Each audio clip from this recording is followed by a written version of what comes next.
Hello everyone, welcome to my channel. My name's Justine. Thank you so very much for stopping by. Don't forget to subscribe and ring the bell down below so you'll be notified of all my new videos in the future. Also, don't forget to like this video if you like content like this. And today I am talking about a new or a newer brush from Real Techniques, and this is the foundation brush, and it looks like this. And I have seen brushes like this around. I believe everyone really talks about the Artiste brush, and then Pure came out with one. I think a lot of brands that make makeup brushes came out with a brush that has this shape. It's very densely packed, it's very soft, and it tends to just fit the curvature of your face really, really well. So it enables you to really blend your foundation really flawlessly and really quickly. So those are the two top reasons why people really like this brush. You also can hold it really comfortably. It feels very natural when you're using it. And I do like the design of this one in particular. Just the kind of rubberized feeling around it. It doesn't feel cheap, it feels high quality. So that's one of the main reasons I really like the Real Technique brushes. So what I decided to do was I did want to test this out with a few different formulas to see how it compares to my preferred blending method, which is the Beauty Blender. So what you're going to see is you're going to see me talk through the first time when I used the Nars Naturally Radiant foundation, and then I went on to test it with two other foundations that I really love, the Burts No. 7 Beautifully Matte Foundation, and then I went on to test it a third day with the BB cream from Burts. That would give me a more well-rounded opinion of this brush. I did a radiant foundation, a matte foundation, and a BB cream. So without further ado, here is the first day. And I'm going to first start out with my base today, or my primer, which is Nars Pore and Shine Control Primer. Of course, if you watch my channel, it's usually my go-to primer. I'm just going to press this in. Today I'm going to use Nars Natural Radiant Longwear Foundation. I do have a review on this. I'll link it down below, or I will put a card up right here so you can watch it after you watch this video. And I believe I've seen people put product on the brush or on their skin. I'll just put a few pumps on my finger and then I'll just dab it over. I forgot, this foundation you don't really need too many pumps. A little bit goes a long way with this one. So all right, let's see how this works out. And they say you like to buff it into the skin in circular motions.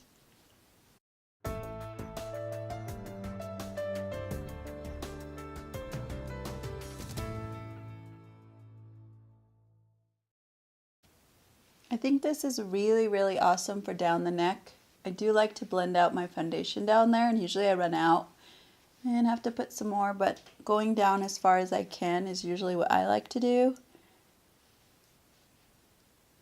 And I can tell that this is not absorbing the product too much, so all of the product is blending into my skin. You're going to get the fullest coverage of whatever foundation you're using because it's not going to soak up into this brush. Whereas with the Beauty Blender, it does blend out beautifully. It makes it more skin-like, but the Beauty Blender does absorb a lot of product as well, so you do kind of have to use a little bit more foundation. So if you do invest in foundations that are a little bit more pricey, I definitely would recommend this. So far, so good, and I'm not even done with my forehead, but I can already tell that it's just doing a beautiful job. It's really, really easy to blend, and it's not leaving any streaking that I can see. I'll do a close-up afterwards.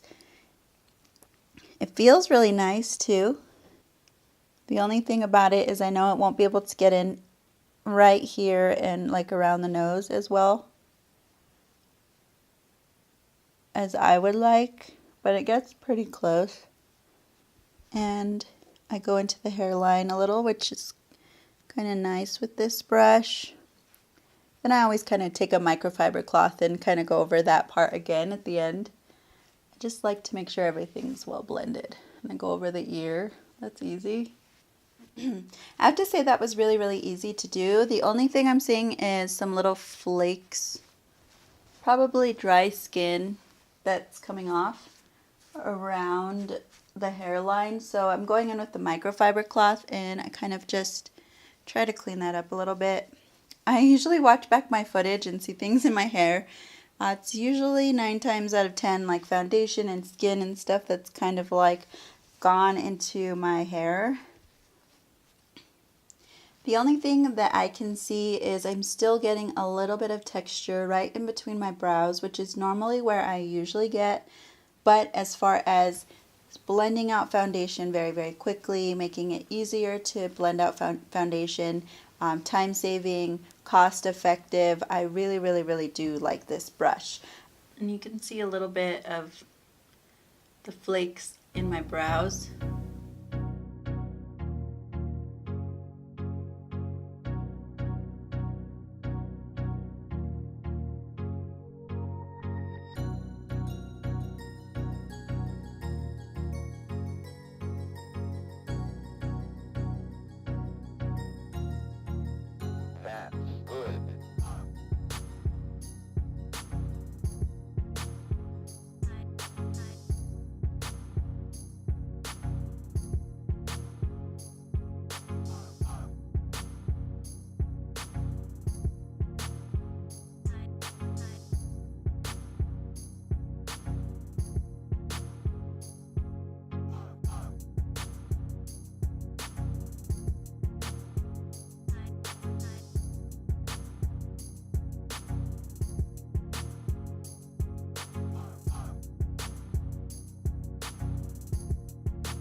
Alright guys, so my overall impression of this brush so far is I love it. I think it's going to save so much time blending my makeup in the morning.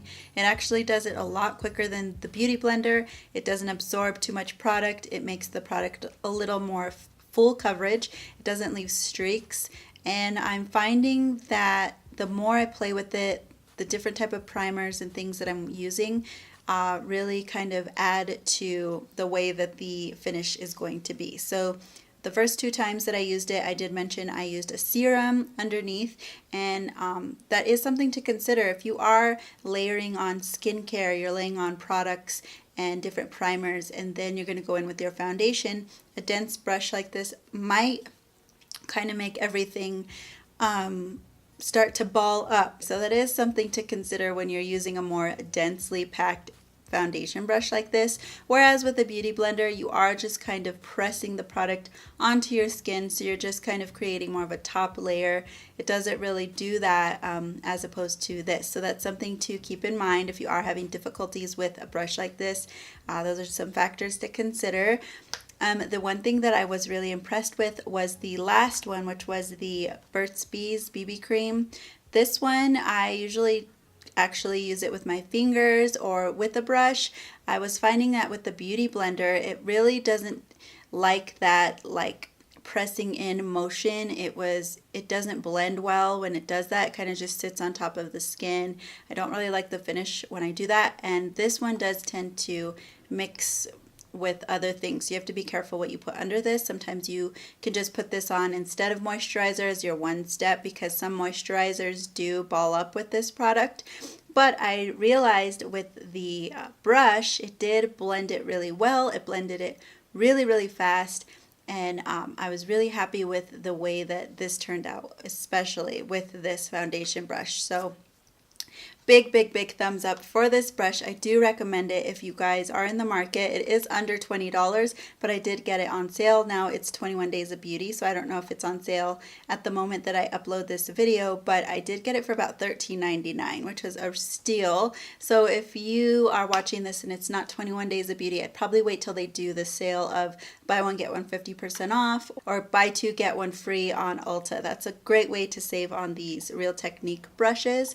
But I hope you guys liked my overall recap and trying on this with different products, and let me know in the comments if this is something that you have tried already and if you like it or if you don't like it. I like to see maybe what other people's experience has been with this brush.